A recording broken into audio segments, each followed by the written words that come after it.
अस्सलाम वालेकुम नाजरीन, मैं हूँ इरफान मजीद और आप देख रहे हैं हमारा फेसबुक और यूट्यूब चैनल।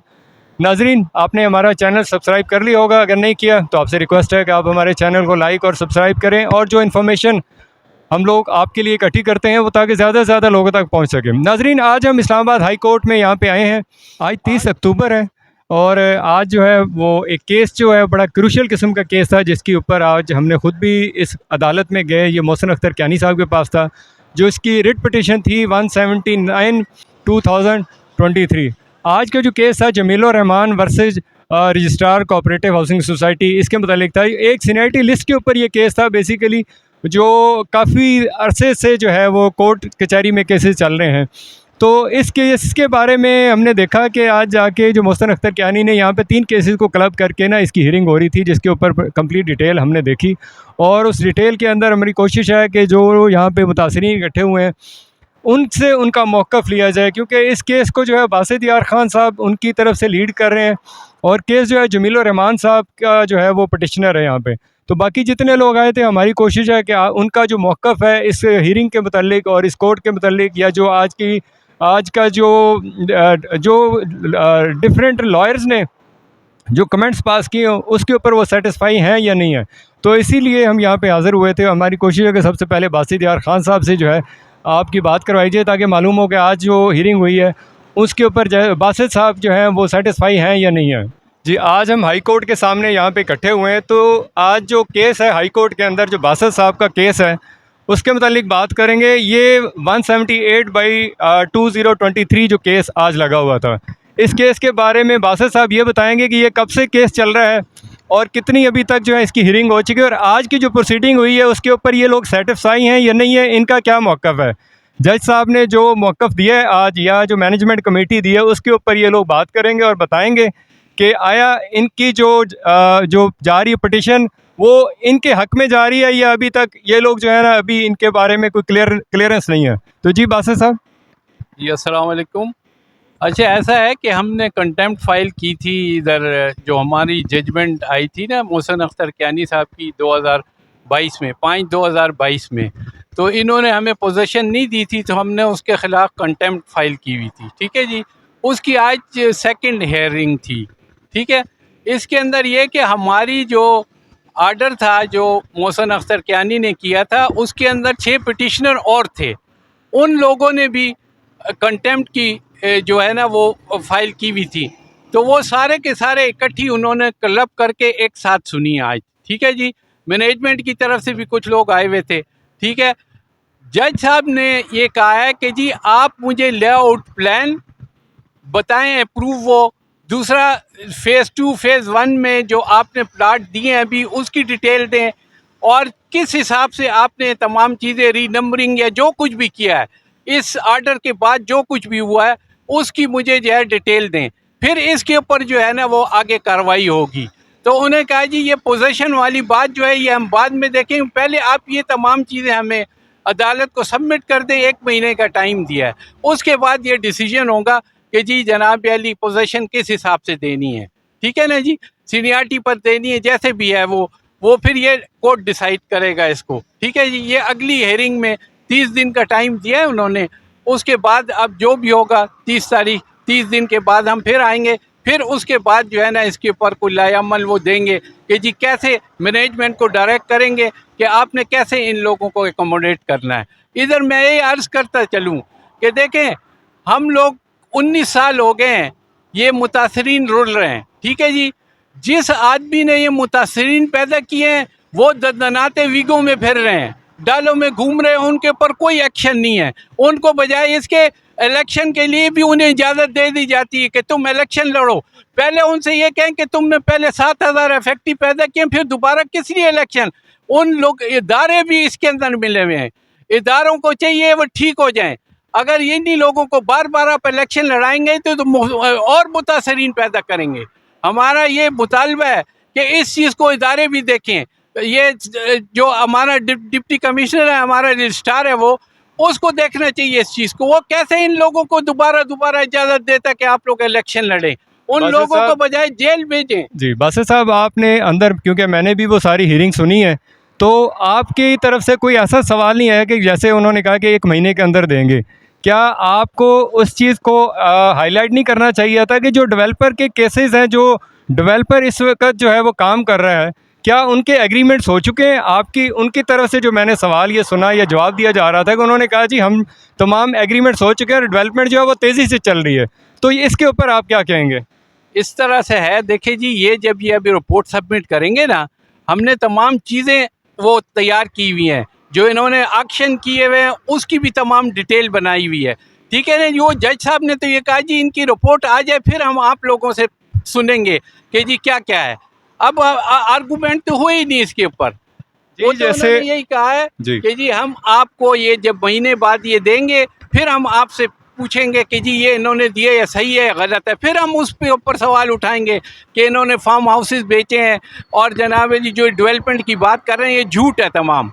ये जी तमाम बासित चीज़ें साहब, उस वक्त होंगी। जी बिल्कुल जी, जिस तरह के मोहसिन अख्तर कियानी साहब ने इनको कहा कि जो सीनियरिटी लिस्ट है उसका एक क्राइटेरिया बना के दें आप। जब उन्होंने ये मोहसिन अख्तर कियानी साहब ने कहा कि जो हम फेज़ 1 के अंदर जगह नहीं है, खुर्रम कुरैशी जो लॉयर थे एमसी की तरफ से या रजिस्ट्रार ऑफिस की तरफ से, उन्होंने कहा कि जी हमारे पास फेज़ 1 में जगह नहीं है, इन तमाम लोगों को हम फेज़ 2 में अकोमोडेट करेंगे और हमारे पास वहाँ स्पेस है। तो इस पे आप लोग क्योंकि मुतासरीन हैं जो फेज़ 1 के हैं, जो कमर्शलाइज पे प्लॉट्स भी हैं, जो ऑलरेडी ये समझते हैं कि वहाँ पे आपको प्लॉट मिलना चाहिए, लेकिन जो मैनेजमेंट कमेटी उसका मौक़िफ़ है कि हम फेज़ 2 में दे सकते हैं। इसके ऊपर भी आप लोग, क्योंकि बहुत सारे हैं जो फेज़ 1 से हैं, आप लोग भी अपना मौक़िफ़ दें और बासित साहब आप बताएं कि वो सर जी आपको काबिल कबूल होगा? मैं नहीं, सवाल ही पैदा नहीं होता। देखें जी, फेज़ 2 फेज़ 1 में इस वक्त प्लाट की कीमत करोड़ रुपए है, वहाँ पे जनाब 20 लाख रुपए या 25 लाख रुपए है।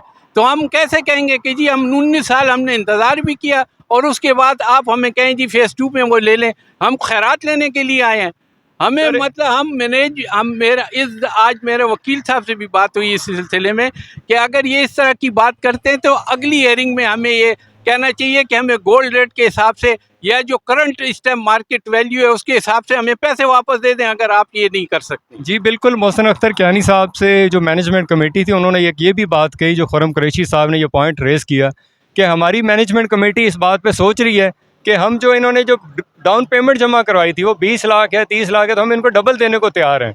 तो इसके ऊपर जो, क्योंकि मुतासरीन जो पिछले 10-10, 20-20 साल से, वो इस पे किस तरह एक्सेप्ट कर सकते हैं? सर जी ये एक सवाल ही पैदा नहीं होता है। हमने देखे जो ये सीनियरिटी लिस्ट की बात कर रहे हैं, सीनियरिटी लिस्ट भी बोगस है।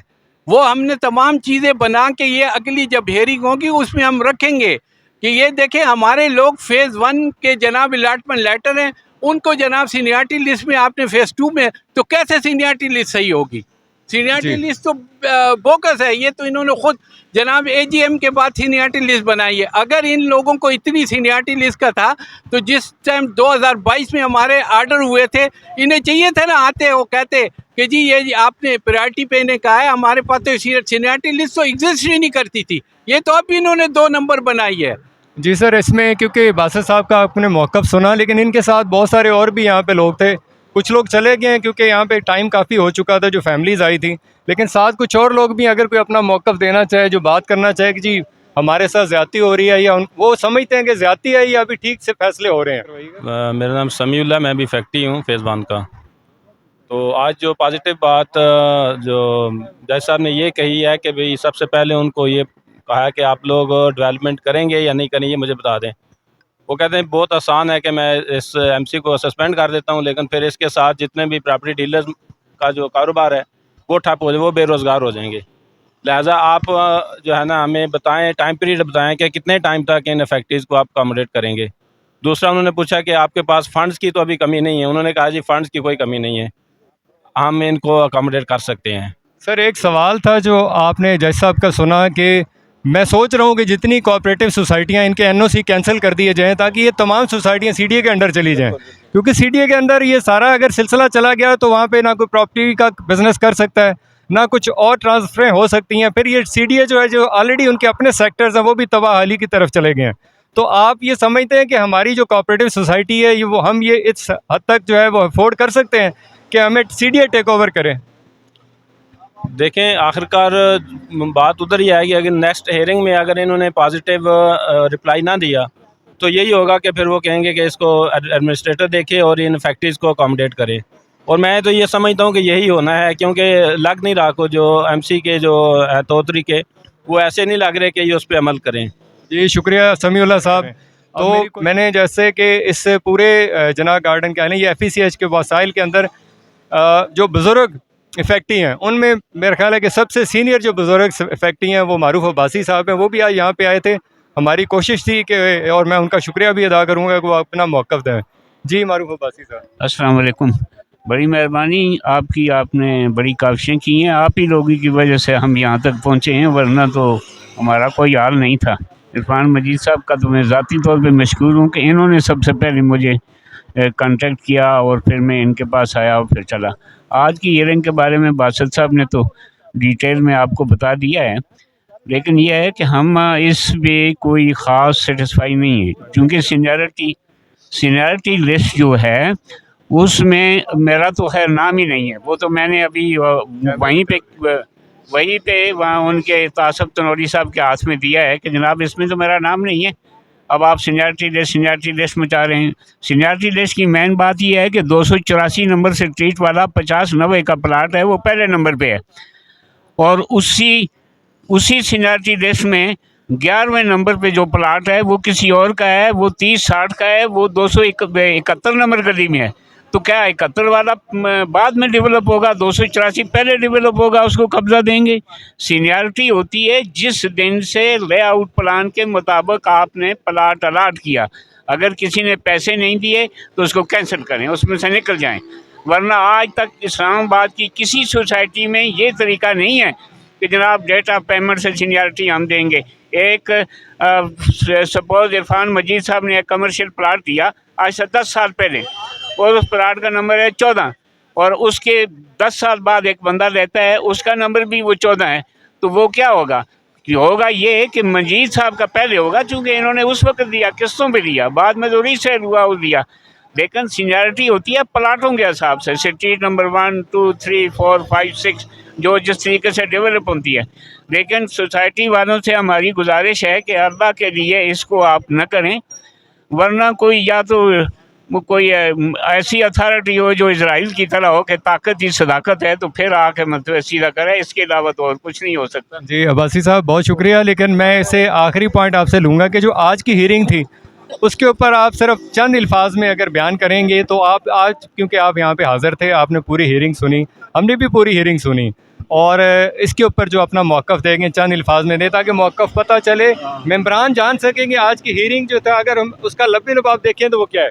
इसका लबे लबाब तो यही है कि असल में मैं भी वहाँ पे बोला सारी बातें हैं, लेकिन हमें तो बोलने का मौका भी नहीं दिया, ना सुनी बात। लेकिन 1 महीने का जो टाइम दिया है ये बहुत ही बेहतर ही लग रहा है, क्योंकि 1 महीने के बाद हमारे पास कागज़ होगा, फिर हम जो मर्ज़ी है कहें और यहाँ कहीं दे के जाएँ।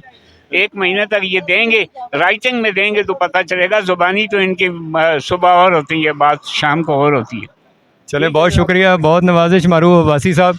क्योंकि आज आपने बहुत सारे लोगों का जो मौक़िफ़ था कहना चाह रहा था, लेकिन इतने लोग जो हैं वो, क्योंकि वीडियो बहुत लंबी हो जाती है, लेकिन जो असल मौक़िफ़ था, जो लोगों की राय थी, जो आज की हियरिंग थी, हमारी कोशिश थी कि आप तमाम दोस्त जो हैं उसको देखें और इस सारी चीज़ को समझें और एनालिसिस करें कि आखिर इसका रिज़ल्ट क्या होना चाहिए। कोर्ट की जो प्रोसीडिंग हो रही है इसके ऊपर लोग किस तरह सेटिस्फाई हैं, और उनका तमाम लोगों का आपने मौक़िफ़ देगा। इंशाल्लाह हम आइंदा भी आपको तमाम हियरिंग के ऊपर जो है वो रिपोर्ट्स देंगे, और तमाम जो रिपोर्ट्स हैं उनको हक़ और सच के साथ आपके सामने पेश किया जाएगा, ताकि आवाम को मालूम हो सके कि Federal employees cooperative housing society के अंदर जो मामला चल रहे हैं कोर्ट प्रोसीडिंग के, वो किस तरह चल रहे हैं। तो इसी के साथ अपने होस्ट इरफान मजीद को इजाज़त दीजिए। अल्लाह ताला हम सबको अपने हिफ्ज़-ओ-मान में रखे, हमें भी अपनी दुआ में याद रखिएगा। अस्सलामु अलैकुम वरहमतुल्लाह।